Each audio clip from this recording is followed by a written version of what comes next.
so many communes look either super outdated or are just kind of haphazardly thrown together because of very real financial limitations. So there's very little out there in terms of good, functional, beautiful design inspiration when it comes to communal living. And if we're going to make living in community desirable so that we can work towards creating a better future for all of humanity, half of that starts with good design. There are still some old school hippies that don't mind some ridiculously low standards when it comes to their living situations, but most of us want to live in clean, beautiful spaces. Not that beauty is objectively there or not there, it all depends on the individual person's tastes, but we can kind of collectively see when thought and care and intention is put into a space, and that's the type of beauty I want to focus on here. If you're new here, my name is 𝘥𝘪𝘥𝘬𝘬, and I make videos about actually realistic home design for the average person. And in thinking about realistic ways of being in relationship with the concept and practice of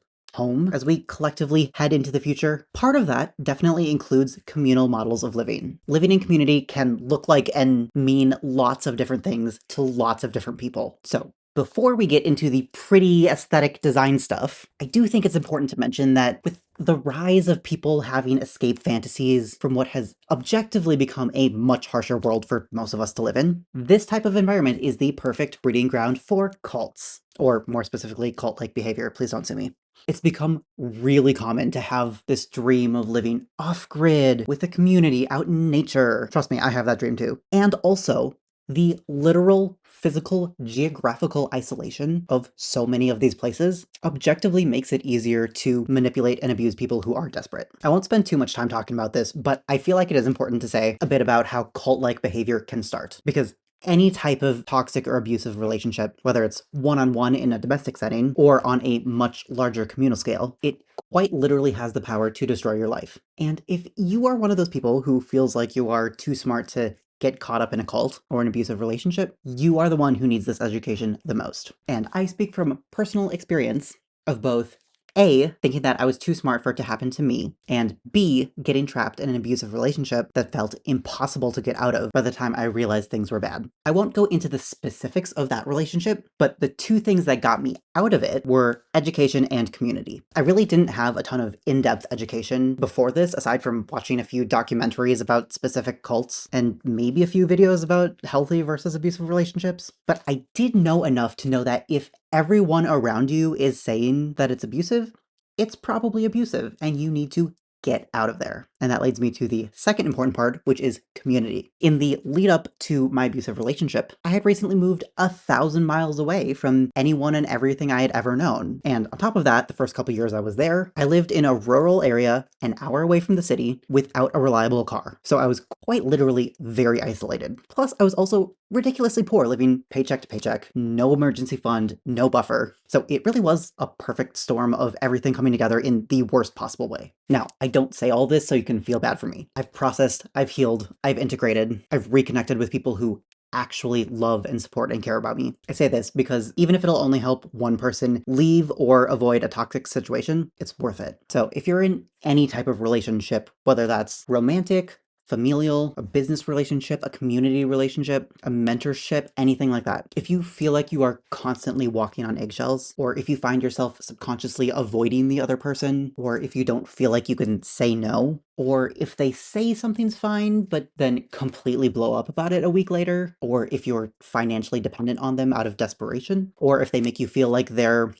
life-ending thoughts are all your fault, or if they try to, say for an oddly specific example, which I know you all love, if they try to legally get married and then assign you as the executor of their will a month into knowing each other, please run, or rather develop a plan to safely get out of there. I'll leave some resources below about toxic and abusive relationships and also about cult-like behavior. And I very strongly encourage every single one of you to look through these, because unless you already have like a PhD studying this stuff, it could literally save your life. You don't have to be overly cautious about new relationships to the point of paranoia, but please be discerning about the energy you allow into your life, because that will impact how at home you feel more than anything. I know I don't know most of you in person, but I do genuinely very deeply care about each and every single one of you, and this is a scary world and some extra scary times we're living in, so please do what you can to be safe. Again, resources are down below, and now let's look at the pretty aesthetic commune design that I believe will change the world. So, the commune, or rather the eco-village that we're looking at today, is apparently called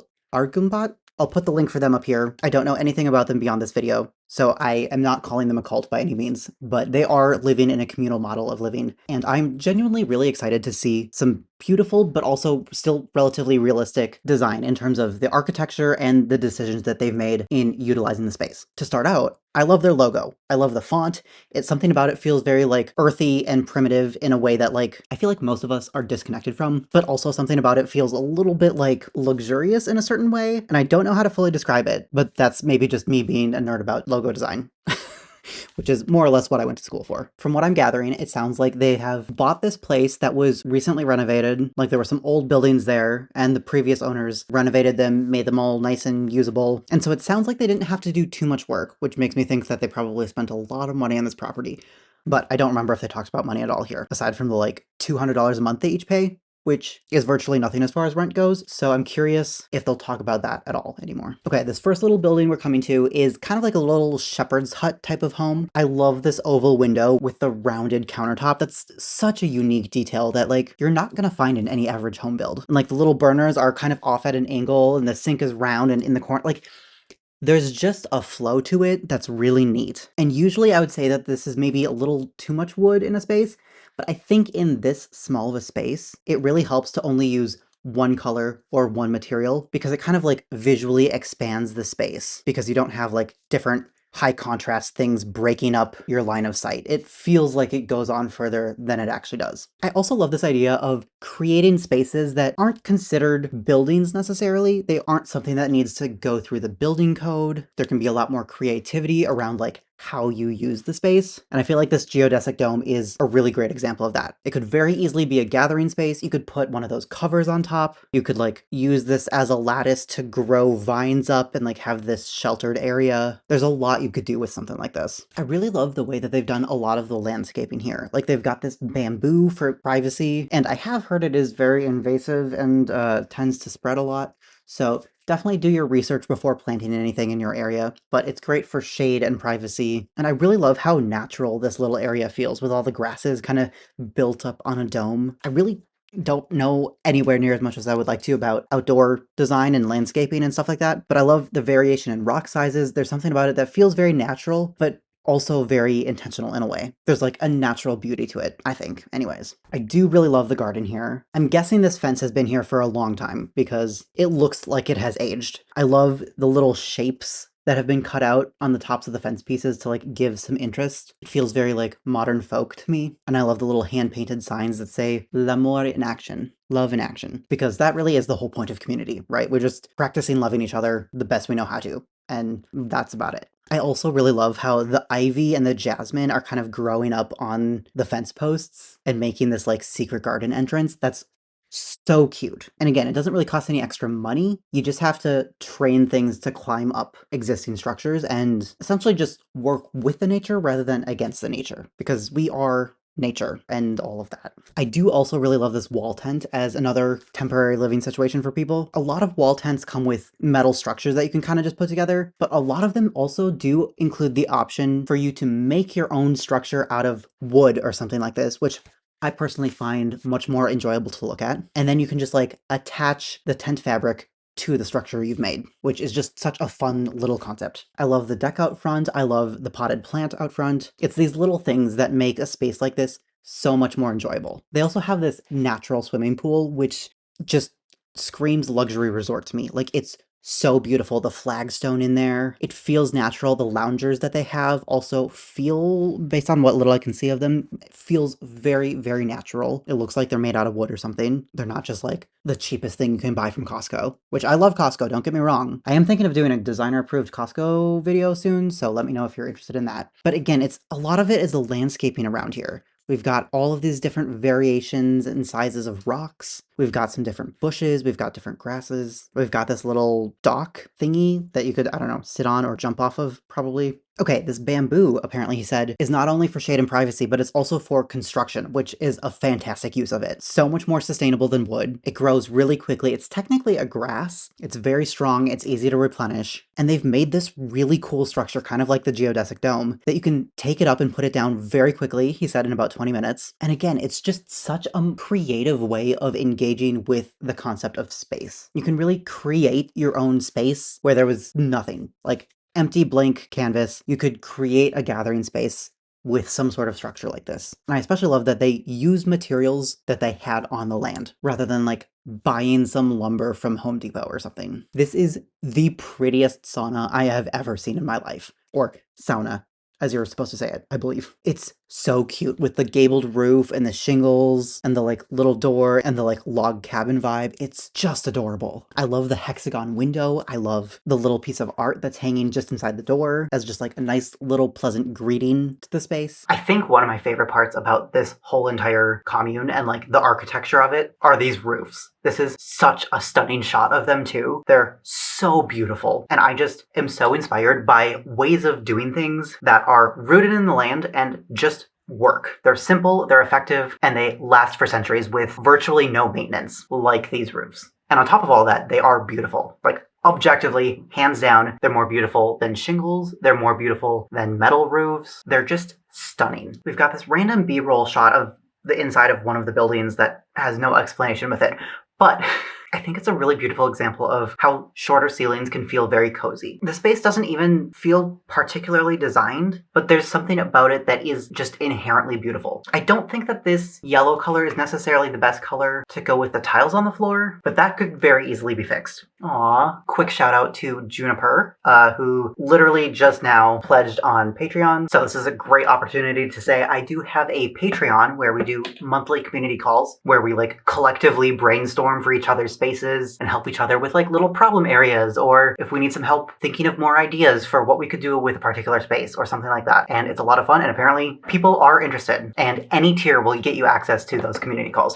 So getting back to the eco village, this is another random B-roll shot, and again, the space doesn't look particularly designed. And I think that really speaks to the power of architecture, because those high ceilings with those giant wooden beams, this giant fireplace in here, the brick archway above what I assume used to be a door at one point, all of that is just stuff that you can't fake. Like, you can try, but it's just not the same. I also really love this sword hanging above the fireplace, because why not? Okay, we did get a little bit more information about the money situation here. Not about buying the land, but it does sound like they have 5 investors for the project, like the eco village as a project. So that is definitely one way to kind of get this on the ground, make something like this happen, is to frame it as more of a business structure where you can like have investors who are interested in sustainable living type of things like this. And if you want more information about this, one of the places I follow and I like am subscribed to their email list is called Living the Off-Grid Dream. This isn't an ad or anything, but I just personally really like how it's kind of gotten me to think outside the box about different ways that I could be in relationship with land while supporting myself and my loved ones, and also like not going broke and like being desperate about the whole situation. So I would definitely recommend going and checking them out if you're also interested in this type of community living off-grid type of situation. This is one of the like community gathering spaces that's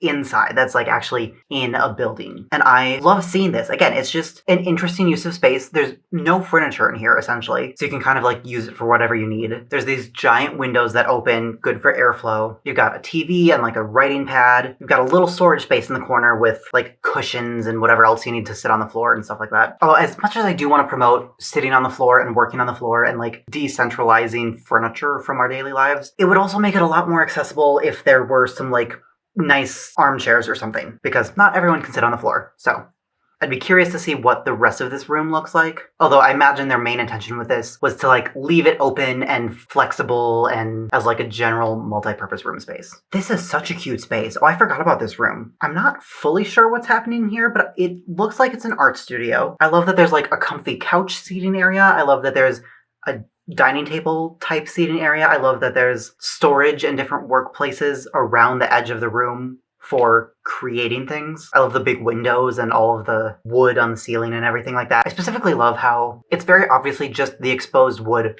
of the structure. And I know that doesn't make sense in every space. Sometimes you literally just need insulation, but like there's something very beautiful about being able to see the honest structure of the building, to see how it was built and not try to like cover that up.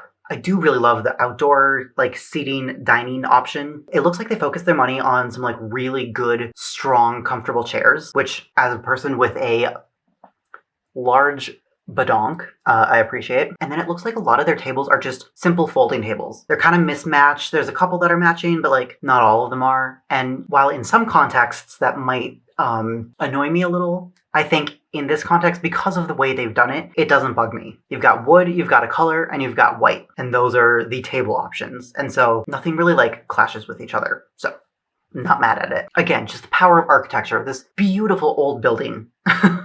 And obviously it costs more money, and I know that that's a real thing that people have to contend with.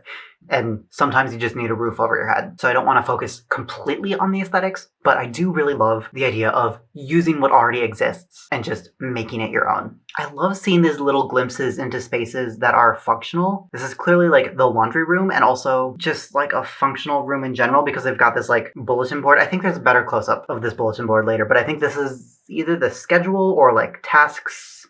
Either way, it's a great way of organizing information and like being able to move things around, because sometimes when you're living in community, things come up, things happen, things change, and you need to be able to be like, hey, so-and-so, could you take over my task for the day because it turns out I have to go to some family emergency thing or whatever. And this is the power of living community, but also if you're not structured about it, and if people have really bad boundaries and communication, things can fall through the cracks really easily. So I love having a tangible way of like organizing things and communicating that to people. I don't really talk about it much on here, but I did live in intentional community for a year, and this was like out in the woods at a spiritual retreat center, and we were like running the retreat center. It was very lovely in so many ways, and also it was a fantastic learning experience. Which I should also mention that if you are seriously thinking about starting some sort of community like this, go live in a few first, because whatever you think in your head is not going to be how it actually plays out. You really need to experience things firsthand and like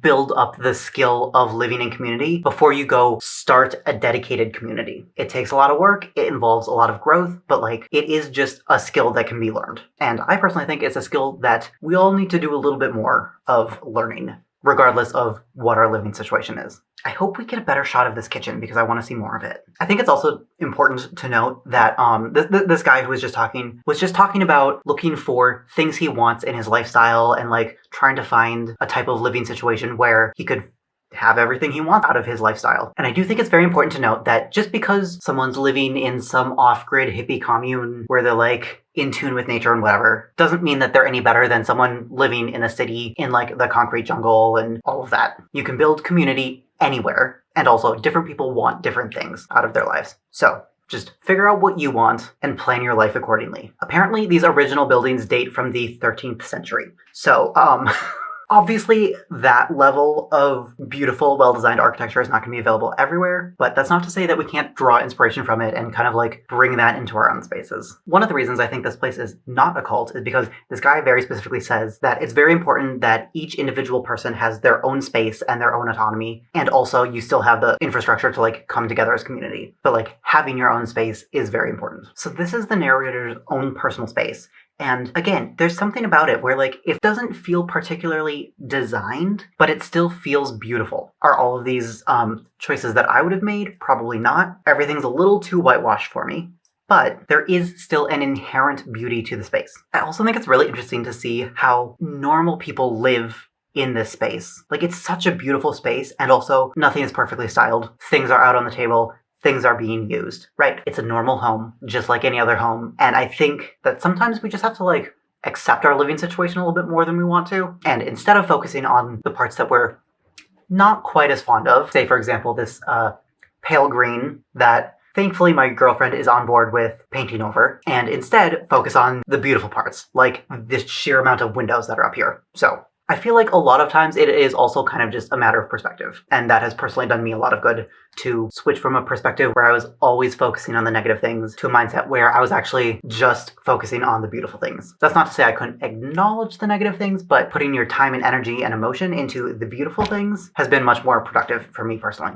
I really want to know what this little octagonal building is. It's either 8 or 10 sides. I have no idea what this is. This is a very strange door. It might be like an animal barn or something, but it's very cute. Again, the tall ceilings in this like dining conference room type of space. This is something I've noticed a lot recently with tiny house design, or any sort of space, but like specifically smaller spaces. If you can just make the ceiling a little bit taller, there's something about that that makes a space feel so much more grand and inviting. Now, it's not always the most practical, but if you are on a budget and if you're like building your own space rather than renovating some beautiful 13th century buildings, just adding a little bit of extra height to your ceiling can do a lot for your space. It also adds extra storage, but it can also be less helpful if you're trying to like heat your space during the winter.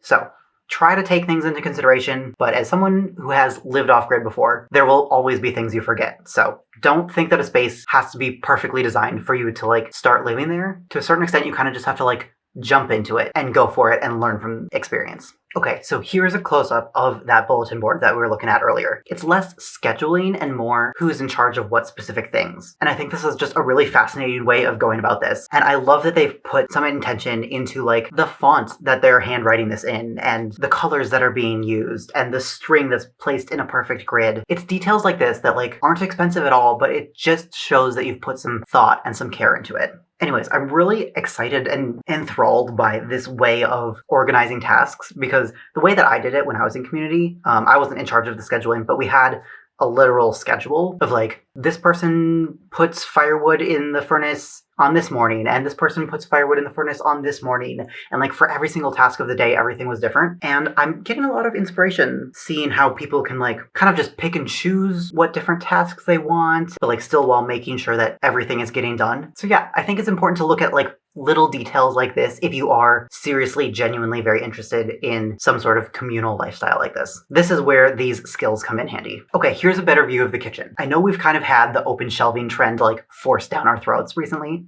but I think it makes a lot of sense specifically for rentals and community spaces where there's a lot of different people kind of coming and going. Everyone needs to be able to like see where things are very quickly without having to like ask someone, hey, where are the plates? Instead, you can just do a quick scan and like see where things are for yourself. It really just provides a much better flow of working in the kitchen. And speaking of flow, working in the kitchen, I love this like big squarish central island. You could have so many people working in this kitchen without being in each other's way. And I love that. I do think this shot of the like fridge and pantry room with bulk storage for food is also very important, because even in the most aesthetic of spaces, even in literal 13th century ancient homes, you will need to have areas that are purely functional and are not pretty. Like, that's just how being a human on this planet works. Okay, going back to this like multi-purpose community space, it looks like there are some folding chairs and maybe some benches. Still not enough for